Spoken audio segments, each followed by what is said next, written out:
Bismillahirrahmanirrahim. Assalamu alaikum. I hope you all are fine and staying safe and happy. I am your geography teacher, Ms. Farheen, and I welcome you all to your geography class. My dear students, we are on unit number 3, Settlements and Land Use. Today I am going to deliver lecture 1B. कल मैंने इसका part A आपको सब बताया था, आज मैं आपको इसका लेक्चर बी जो है यानी कि पार्ट बी जो है वो एक्सप्लेन करूंगी. सो माय डियर स्टूडेंट्स, हम सेटलमेंट्स के बारे में पढ़ रहे हैं. एसएलओ हमारा क्या है कि हमने सेटलमेंट्स को जो है वो डिस्क्राइब करना है, क्लासिफाई करना है और उसके अलावा पाकिस्तान के अंदर जो डिफरेंट टाइप्स ऑफ सेटलमेंट्स हैं हमने उसको भी आइडेंटिफाई करना है. So quickly pause the video and open the page in your books.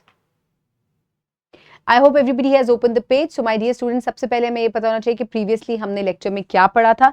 So in the previous lecture we have discussed the classification of settlements. So कल हमने pattern की basis के ऊपर divide किया था. आज हम size की basis पे इसको divide करेंगे. Rural settlement and urban settlement बहुत important है, बहुत गौर से आपने आज के lecture को सुनना है. दो types हैं on the basis of size, ठीक है?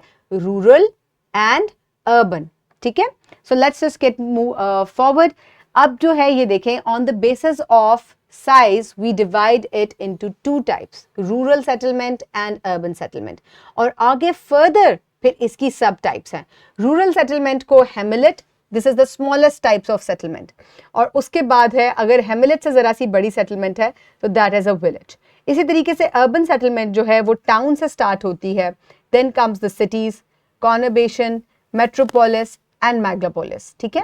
So these are the types and subtypes of settlements on the basis of their sizes. लेकिन main two क्या है? Rural and urban. Keep this in mind. और अब हम आगे इनको divide करते जाएंगे. So my dear students, सबसे पहले आपको पता होना चाहिए कि rural settlement है क्या. Rural settlement refers to human habitation located in the countryside or areas outside the cities and towns. यानी कि शहरों से बाहर जो आबादियां होती हैं उनको हम क्या कहते हैं? रूरल सेटलमेंट कहते हैं. These settlements are characterized by agriculture, natural resources based activities as the primary means of livelihood. यहाँ के लोग जो हैं वो ज़्यादा फार्मिंग और एग्रीकल्चर से जो है वो एसोसिएटेड होते हैं. और आप देख सकते हैं कि मुख्तलिफ एरिया में रूरल सेटलमेंट से होते हैं, उनकी हाउसिंग या रेजिडेंशियल जो है एरिया डिफरेंट तरह का होता है. लेकिन इन पाकिस्तान अगर आप बात करें तो यूजुअली आपको कच्चे घर देखने को मिलते हैं, सड़कें कच्ची होती हैं. और अगर आप इंटरनेशनली बात करें तो छोटे घर होते हैं और बहुत ज़्यादा सर्विसेज जो हैं वो वहाँ प्रोवाइड नहीं की जाती as compared to urban areas. Now we will move forward towards the first type of rural settlement, that is a hamlet. So the smallest type of rural settlement consisting of a few houses or dwellings, यानी कि बहुत ही कम जो है एक जगह पर जो घर बने हुए होते हैं उसको हम एक hamlet कहते हैं. Hamlets are often found in remote or less populated areas such as the picturesque valley of Gilgit-Baltistan or the mountainous regions of Khyber Pakhtunkhwa. So अक्सर आपको जो हेमिलेट्स हैं वो कहाँ मिलते हैं? ये आपको माउंटेन एरियाज में जो है, गिलगित बल्तिस्तान के एरियाज में छोटी छोटी आबादियां जो बनी हुई होती हैं, टेरेसेस के ऊपर बनी हुई होती हैं और बड़ी खूबसूरत जगह होती है. पॉपुलेशन यहाँ कम होती है तो इसी की वजह से छोटी छोटी से जो है वो आबादियां बनी होती है. इसको हम क्या कहते हैं? इसको हम हेमिलेट कहते हैं. ये एक इंटरनेशनल पिक्चर मैंने आपको दिखाई है. ये स्विट्जरलैंड के एक हेमिलेट की पिक्चर है जहाँ आपको बहुत ही फ्यू जो है वो हाउसिंग नजर आ रही है और आसपास जो है वो क्या है? वो फील्ड्स हैं या एग्रीकल्चरल एरियाज हैं. ठीक है. Now we will move forward towards the second type of rural settlement, that is a village. So a larger rural settlement with a relatively higher population compared to a hamlet. So इसकी population hamlet से ज़्यादा होती है relatively, and villages typically have more facilities and amenities such as schools, small shops and places of worship. Fuller Saida in Punjab, Pakistan is an example of a village. ठीक है. So ये क्या होते हैं कि यहाँ जो है वो hamlet से ज़रा बेहतर जो है वो आपको फैसिलिटीज़ मिल जाती हैं, सर्विसेज मिल जाती हैं, छोटे मोटे स्कूल भी होती हैं, छोटी मोटी डिस्पेंसरी भी होती है, कुछ आपको सड़कें भी नज़र आती हैं. हो सकता है बहुत डेवलप ना हो लेकिन होती ज़रूर है.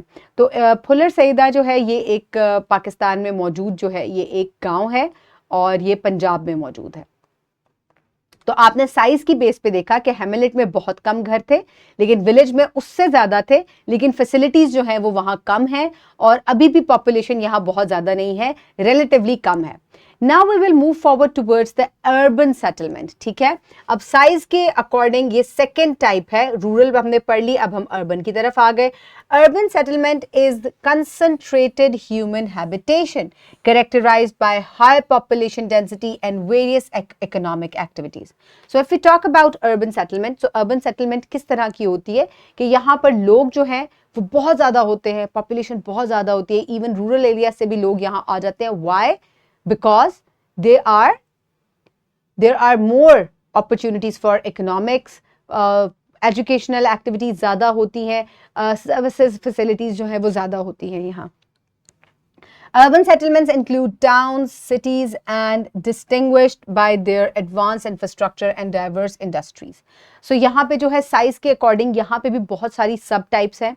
टाउन से शुरू होती हैं और इसी तरीके से बढ़ते बढ़ते जो है ये सिटीज तक और मेगापोलिस तक जो है वो चले जाती है. सो हम एक एक करके तमाम को डिस्कस करेंगे. We will get started with the town. So यहाँ मैं आपको मैप्स भी दिखाऊंगी और एग्जांपल्स भी दूंगी पाकिस्तान से रिलेट करके. Okay, so let's get started with the town. So an intermediate settlement size larger than a village but smaller than a city. अब ये बीच में है, इधर फैसिलिटीज जो है वो विलेज से ज्यादा हैं, पॉपुलेशन भी विलेज से ज्यादा है, लेकिन सिटी से कम सर्विसेज हैं और सिटी से कम पॉपुलेशन है. इसको हम टाउन कहते हैं. Towns combine features of both villages and cities with commercial areas, educational institutions and hospitals. Addowal in Gujarat district Punjab is an example of a town. ये अद्दोवाल का एरिया है जो कि मैंने गूगल मैप से जो है सैटेलाइट व्यू जो है इसका लिया है और ये उसका एरिया है. आप देख सकते हैं कि विलेज से ये देखने में कदरे बड़ा है लेकिन आपको बहुत ज़्यादा टॉल या बड़ी बिल्डिंग्स नज़र नहीं आ रही दूर दूर तक. ठीक है, ये एक एरियल पिक्चर है अद्दोवाल की जो मैंने ली है, लेकिन आपको दूर दूर तक देखे कोई बिगर बिल्डिंग नज़र नहीं आ रही, कोई स्काई स्क्रैपर नहीं नज़र आ रहा जैसे कि बड़े बड़े टाउन्स या बड़े बड़े सिटीज़ में होता है. सो ये एक विलेज से बड़ा लेकिन सिटी से छोटा एरिया है, that is known as a town और इसको हम अर्बन सेटलमेंट के अंदर ही काउंट करते हैं. Next is a city. अब सिटी क्या होता है? A larger and more developed urban settlement characterized by higher population densities, advanced infrastructure, diverse range of economic activities like Lahore. The capital of Punjab is a major city in Pakistan. अब ये आप लाहौर का area देखें कि कितना बड़ा कवर हो रहा है, जितना भी रेड डॉटेड एरिया आ रहा है दैट इज ऑल लाहौर. ठीक है, और यहाँ आपको बड़ी बड़ी बिल्डिंग्स नजर आ रही हैं, बहुत ही वेल मेंटेन्ड रोड्स नजर आ रही हैं, खूबसूरत हाउसिंग नजर आ रही है और पॉपुलेशन बहुत ज्यादा होती है सिटीज की एज कंपेयर टू टाउन्स. सो इस तरह की जगह को, इस तरह के अर्बन एरिया को हम क्या कहते हैं? सिटी कहते हैं, जिसकी साइज जो है वो क्या होता है? वो टाउन से बड़ा होता है, पॉपुलेशन भी ज्यादा होती है, फैसिलिटीज भी ज्यादा होती हैं, इकोनॉमिक एक्टिविटीज भी ज्यादा होती हैं और डाइवर्स होती हैं. Okay, now comes the conurbation. What is a conurbation? It is a vast urban area formed by merging of several cities or towns. So the Rawalpindi Islamabad conurbation, also known as the Twin Cities, is an example of integrated urban areas. जब दो urban areas या दो city इतने फैलते जाएं because of the expansion और growth of population कि वो एक दोनों आपस में मर्ज हो जाएं, दे आर नोन एज कॉनर्बेशन. इसकी बेहतरीन एग्जांपल पाकिस्तान में किसकी है? इस्लामाबाद और रावलपिंडी की है कि ये एक्सपैंड होते होते एक दूसरे के अंदर मर्ज हो चुके हैं. पता ही नहीं चलता कहाँ से पिंडी शुरू हुआ, कहाँ इस्लामाबाद शुरू हुआ, और इसी वजह से इनको ट्विन सिटीज का नाम भी दिया जाता है.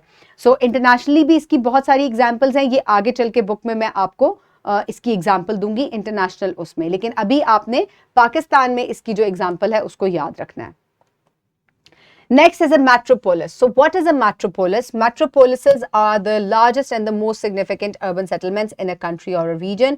Karachi, the largest and the most populous city in Pakistan, is referred to as a metropolis. अब metropolis क्या होता है कि जहाँ पर economic activities जो हैं वो बहुत ज़्यादा होती हैं, heavily populated city होता है, और फिर इसको हम metropolis का जो है वो दर्जा दे देते हैं क्योंकि यहाँ से international import export की activities भी जो है वो उनका भी काम किया जाता है. So that is why in Pakistan Karachi is a metropolis. यहाँ आपको बड़ी बड़ी बिल्डिंग्स नजर आ रही हैं. It is the most populated city of Pakistan. Next is a megapolis. So what is a megapolis? So a chain of interconnected metropolitan areas and cities forming a vast urban corridor. So the Lahore-Karachi megapolis is an example of continuous urbanized corridor in Pakistan.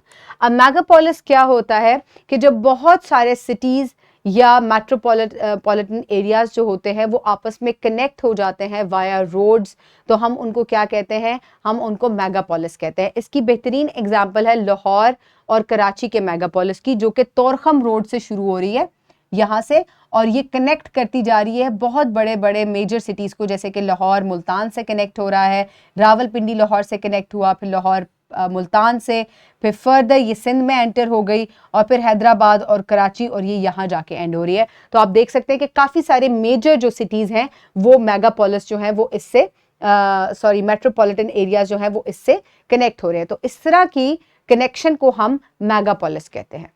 So my dear students, हमने size की बिना पर, और यहाँ आप side by side देखेंगे कि आपको वैरायटी ऑफ पॉपुलेशन मिलेगी, बहुत ज़्यादा पॉपुलेशन ग्रोथ नज़र आएगी, और हैवीली पॉपुलेटेड एरियाज होंगे, और यहाँ पे आपको इकोनॉमिक एक्टिविटीज़ भी वेरियस तरह की मिलेंगी. So my dear students, I hope you have enjoyed this lecture and you have understood it. For practice, you can download this worksheet from the description box below this video. Pause the video and quickly finish the worksheet. I hope everybody has finished the worksheet. Now let's just quickly move forward towards the homework. For your homework, you will complete skill 3.2. You will also complete MCQ number 1, 4 and 5. These are related MCQs, and after that you will complete exercise B, question number 1 and 2, and from exercise C you will complete question number 1 and question number 3. So this will be your homework. Teacher जो है इसको divide कर सकती है, कुछ काम आप class में कर सकते हैं, बाकी आप इसको घर में भी complete कर सकते हैं. So my dear students, I hope you have enjoyed today's lecture, जिसमें हमने साइज की बिना पे किस तरीके से क्लासीफाई किया जा सकता है सेटलमेंट्स को, हमने उसके बारे में पढ़ा. सो मेजर क्या क्लासिफिकेशन है on the basis of size, rural and urban, फिर आगे इनकी सब टाइप्स भी आ जाती हैं. So keep everybody around you safe, have a good day, thank you so much and Allah Hafiz.